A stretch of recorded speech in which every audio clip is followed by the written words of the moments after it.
કમોસમી વરસાદથી ખેડૂતોના પાક બગડ્યા, દેવાની ચિંતામાં ખેડૂત નોંધારા બન્યા। આવા સમયમાં ખેડૂતોની સમસ્યાઓને લઈને કોંગ્રેસે ખેતી બચાવો સત્યાગ્રહ શરૂ કર્યો છે। અમરેલી જિલ્લાના સાવરકુંડલામાં આંદોલન દરમિયાન રાજકીય ગરમાવો પણ જોવા મળ્યો। વાડિયા, ધારી, રાજુલા બાદ આજે સાવરકુંડલામાં વિશાળ ખેડૂતોની જનમેદની વચ્ચે પૂર્વ નેતા વિપક્ષ પરેશ ધાનાણી અને પ્રતાપ દુધાતે ખેડૂતોની વહારે સરકાર આવે તેવી 15 મુદ્દાની માંગણી કરી। તેમણે દેવાની માફી, પાક નુકસાન સહાય અને તાત્કાલિક રાહતની માંગણી સાથે સરકાર પર કટાક્ષ કર્યા। તો હવે આ ખેડૂતની વ્યથા અને વેદના લઈને નીકળ્યો છું। તમે પત્ર ન લખી શકો તો કાંઈ વાંધો નહીં, તમારી હથકડીઓ લાગી છે, તમારી મર્યાદાઓ છે, પણ કમસે કમ ખેડૂતના દીકરાના ઘરમાં પૈસા આવે તો તમને પેટમાં દુખે છે ક્યાં?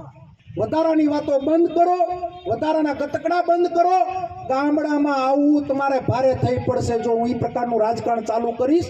ગામડાના ખેડૂતો ગામડામાં ગરવા નહીં દે, એ પ્રકારનું રાજકારણ મારે કરવું નથી। આ ફરી વખત કહું છું કે આ પ્રકારની હરકતો બંધ કરી ખેડૂતોને તમે મદદ કરો। મદદ કરશો ને જો તમે પત્ર લખશો તો મેં કીધું એમ ગઈકાલે મીઠું મોઢું નહીં, તમારું હામૈયું કરવા આવી તમે મરદના દીકરો પત્ર તો લખો।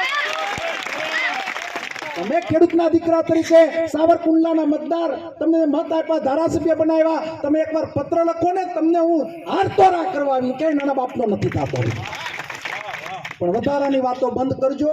આંદોલન બાદ નેતાઓ બળદગાડા અને ટ્રેક્ટર લઈને કપાસ અને મગફળીના નુકસાનગ્રસ્ત પાક સાથે પ્રાંત કચેરી પહોંચ્યા અને આવેદન પત્ર આપ્યું। આ દરમિયાન પ્રતાપ દુધાતે ધારાસભ્ય મહેશ કસવાળાની ટીકા કરતા કહ્યું કે જાહેર જીવનમાં રહેલા નેતાઓએ ખેડૂતોના પ્રશ્નોથી મુખ ફેરવવું શરમજનક છે।